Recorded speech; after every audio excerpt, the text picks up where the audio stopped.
आज तो जी अदालत छाई रही। आज पाकिस्तान मुस्लिम लीग नून के लिए एक बुरी खबर और दो अच्छी खबरें आईं, जबकि आज पाकिस्तान तहरीक इंसाफ के लिए अदालत से एक अच्छी खबर और दो बुरी खबरें आईं। PMLN के लिए जो बुरी खबर आई वो तो यही थी कि पाकिस्तान तहरीक इंसाफ के बल्ले का निशान जो है वो पेशावर हाई कोर्ट ने बहाल कर दिया। ये सबसे बुरी खबर थी। जो दो अच्छी खबरें मिली हैं पाकिस्तान मुस्लिम लीग नून को, वो ये है कि जिसको वो कहते थे कि ये प्रो इमरान खान जज हैं, यानी जस्टिस मज़ाहिर अली नकवी, कि वो इमरान खान या तहरीक इंसाफ के इमा के ऊपर इल्ज़ाम लगाया करते थे कि करप्ट भी हैं, उनके ऊपर सुप्रीम जुडिशल काउंसिल के अंदर कार्रवाई भी चल रही थी, इल्ज़ामात की फहरिस्त भी मेरे सामने है और उनकी ऑडियोज़ भी हैं, कुछ सुनवा भी दूंगा, जो कहते थे कि जी प्रो PTI हैं, ये वज़ीर आला पंजाब उस वक्त के परवेज़ इलाही के साथ मिले हुए हैं, ये मुबैना तौर वॉट एवर। आज वो मज़ाहिर अली नकवी जो है अपना रेफरेंस फेस ना कर सके, हालांकि काजी फ़ाइज़ ईसा के ख़िलाफ़ पूरी आबो हवा थी, उस ज़माने की इस्टेब्लिशमेंट भी थी, उस ज़माने की गवर्नमेंट इमरान खान की भी थी। इसके बावजूद काजी फ़ाइज़ ईसा जो थे उन्होंने मर्दाना वार जो है उन्होंने भी और उनकी वाइफ ने भी सुप्रीम जुडिशल काउंसिल के रेफरेंस को फेस किया।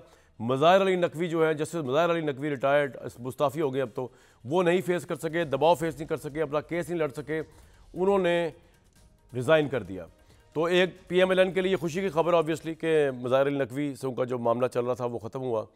और दूसरी PMLN के लिए एक और बड़ी खुशी की खबर है कि जिस चक्कर में उनकी हुकूमत गई, जिस वजह धरने शरने हुए, मुशर्रफ साहब का जो केस था जिसके अंदर इन्हीं जस्टिस मज़ाहिर अली नकवी ने ख़ुसूसी अदालत के उस फैसले को उड़ा दिया हुआ था, आज सुप्रीम कोर्ट ने उस फैसले को बहाल कर दिया है।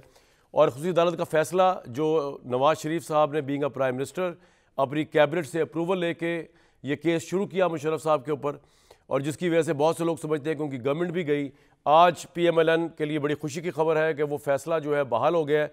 वो फ़ैसला क्या था, ये भी मज़ाहिर अली नकवी साहब की जो अदालत थी लाहौर के अंदर, उसने ख़ुसूसी अदालत के इस फैसले को जो है अदालत को उड़ा दिया था उन्होंने। तो सुप्रीम कोर्ट ने ख़ुसूसी अदालत को, मज़ाहिर अली नकवी वाली अदालत को उड़ा दिया और उस फैसले को बहाल। वो फैसला क्या था जिस पर बेशक वक्त नून लीग और इमरान खान तो बहुत सेख बात है, नून लीग बड़ी खुश थी।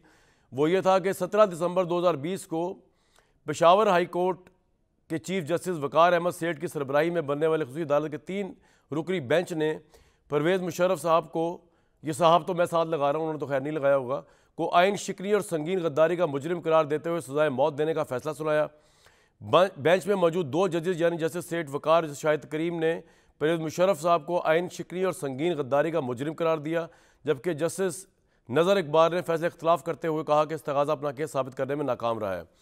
तो इसमें जो ख़ुसूसी अदालत के सरबराह थे जस्टिस सेठ वकार, उन्होंने तो इस हद तक लिखा कि जनरल रिटायर्ड परवेज़ मुशर्रफ को गिरफ्तार करने और सज़ा अमल दरामद करने की हर मुमकिन कोशिश करे। अगर वो परवेज़ मुशर्रफ मुर्दा हालत में मिले तो उनकी लाश इस्लामाबाद के D चौक लाई जाए, जहाँ उसे 3 दिन तक लटकाया जाए। ख़ुसूसी अदालत का ये जो फैसला था इसको आज सुप्रीम कोर्ट ने बहाल कर दिया है। नून लीग के लिए बड़ी खुशी की खबर है, ये वंस अगेन मैं बता दूँ आपको। लेकिन मैंने उस वक्त भी कहा था, आज भी कहा है कि ये इतनी बड़ी बददियानती है कि अगर आपने चीफ मार्शल लॉ एडमिनिस्ट्रेटर्स जो हैं उनको अकाउंट करना है तो फिर सबको करें, और पीछे ना जाए जनरल ज़ियाउल हक से स्टार्ट कर लें, और उससे पीछे ना जाए मुशर्रफ से स्टार्ट करें।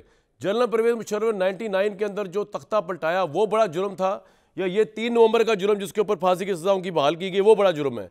वो इसलिए नहीं उठाता कोई क्योंकि उसके अंदर नवाज़ शरीफ साहब के आज के आधे साथी आ जाएंगे, क्योंकि एबेटर भी शामिल हैं जो 99 में नवाज़ शरीफ साहब को दागे मुबारकत दे गए थे, मुशर्रफ साहब की कैबिनेट में चले गए थे और आज फिर मुशर्रफ साहब के साथ है, आज फिर नवाज़ शरीफ साहब के साथ है। इसमें वो जजेस भी आ जाएंगे जो सबसे बड़ा नून लीग का एक सुपरस्टार जज था इफ्तिखार चौधरी, क्योंकि उसी ने लिखा था ज़फ़र अली शाह केस के अंदर कि मुशर्रफ का coup बिल्कुल ठीक है, नवाज शरीफ ने हालात 77 से भी बदतर कर दिए थे, मुल्क की इकॉनमी तबाह हो गई थी, और अगर मुशर्रफ टेक ओवर ना करता है मुल्क तो इफ्तिखार चौधरी समेत 15-16 जजेस की। इसलिए वो जजेस क्योंकि पार्टी हैं उसके और नून लीग ने उसको सपोर्ट किया जुडिशल मूवमेंट में, उस तरफ नहीं आए, ये इस तरफ आके इन्होंने सिलेक्टेड जस्टिस में भी एक बंदे को घेरा, और ये बुज़दिली की बात है। लेकिन बहरहाल खुशी की खबर है नून लीग के लिए। उस साहब आज तो खुशी का दिन है, बल्ला आपको जो है वो बहाल हो गया वापस, वो ज़रा सेटबैक है।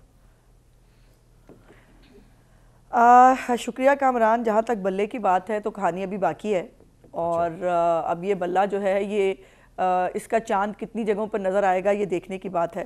अभी तफसीली फ़ैसला जारी नहीं हुआ पहली बात, और ज़ाहिर है इलेक्शन कमीशन ने जो है वो इसके ऊपर इम्प्लीमेंट करना है। लेकिन मेरी 2-3 कानूनी सवाल ज़रूर हैं कि ये भाग के जो पेशावर हाई कोर्ट गए थे इसकी कोई ख़ास वजह थी, और आज अच्छा खासा सुप्रीम कोर्ट ऑफ पाकिस्तान में तरले मिनते करके केस लगवाया हुआ था, रजिस्ट्रार को तरले किए, फिर भरी कोर्ट में जो है वो जस्टिस साहब को तरले किए और तरले करवा के ये केस लगवाया, और आज उसको जाकर खुद ही अपनी मर्जी से फैसला आने से पहले ही वापस ले लिया।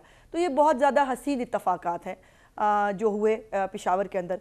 लेकिन क्या पेशावर हाई कोर्ट का फैसला पूरे मुल्क पे नाफिजुल अमल होता है, ये एक सवाल है। आप क्यों चाहती हैं उस्मा साहिबा के तहरीक इंसाफ के बाद बल्ले का निशान का मुकाबला करें? आप क्यों पार्टी बन रही हैं इसमें? आप भी पॉलिटिकल वर्कर हैं। नहीं, बिल्कुल नहीं चाहती, हम कहीं पार्टी नहीं, नहीं नहीं नहीं, हम बिल्कुल नहीं, मैं नहीं चाहती। आप कह रही है ना गेम अभी बाकी है, पेशावर हाई कोर्ट का जुरिसडिक्शन बनता नहीं है सर, मैं देख लेंगे इन्हें सुप्रीम कोर्ट में। जी मैं नहीं नहीं नहीं, मैंने ऐसा नहीं कहा। मैंने ये कहा कि ये आज जो सुप्रीम कोर्ट में केस वापस लिया है, इसको अर्जन भी करा सकते थे ना कल के लिए। मैं तो अकल देने की कोशिश कर रही हूँ। अच्छा। या मैं ये जानने की कोशिश कर रही हूँ कि ये वकील खेल किसकी तरफ से रहे हैं।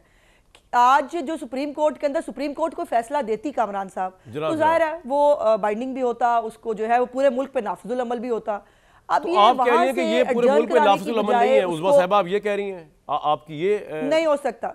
नहीं जी, बिल्कुल, मैं बिल्कुल समझती हूँ कि इलेक्शन कमीशन एक आजाद और मुख्तार इदारा है, उसका वो खैबर पख्तूनख्वा की हद तक तो शायद पेशावर हाई कोर्ट की जुरिसडिक्शन बनती है, उससे ऊपर की जुरिसडिक्शन उनकी बनती नहीं है, पहली बात। दूसरी बात, जो आपने हमें कहा कि हमारे लिए बहुत खुशी की खबर है, हमारे लिए नहीं, पाकिस्तान के आइन के लिए और इंसाफ पसंद लोगों के लिए खुशी की खबर है। और वो इसलिए कि ये हम तो नहीं, मुजाहिर अली नकवी साहब को हम तो जो कहते थे, क्यों कहते थे, क्या उनकी ऑडियोज नहीं आई हुई थी? जी जी बिल्कुल, परवेज लाई साहब भाग भाग के उनके घर जा रहे थे, उनके घर जा रहे थे, फिर वो कह रहे थे केस भी वहीं लगवा लो, फिर वो कुछ ट्रकों शरकों की भी बातें होती थी। जी फवाद चौधरी साहब के साथ जो अलैज्ड ऑडियोज में ट्रकों की बात भी हुई है।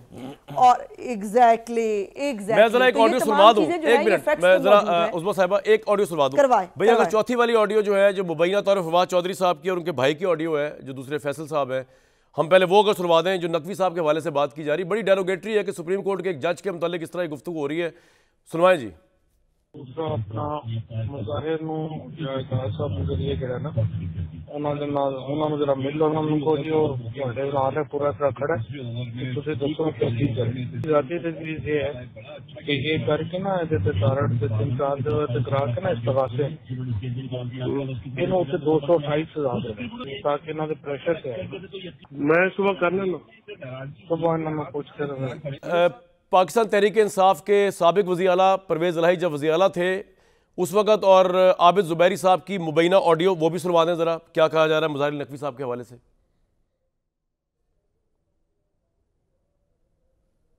अच्छा सर, एक काम और है सर, अब वो परसों जो 14 तारीख को डोगर का भी केस लगा हुआ है बेंच में दोबारा सर, उसमें भी नकवी साहब हैं, तो वो गुलाम मोहम्मद डोगर जो सर सीसीपीओ का केस कर रहा था ना सर, आपका जो सीसीपीओ था वो भी लगा हुआ है सर परसों, क्योंकि देखिए आप वो नेचुरल हटा दिए गए, उनको तो रिप्लेस कर दिया, लेकिन केस अभी भी है सर, परसों लगा हुआ है 14 को सर। चलो मैं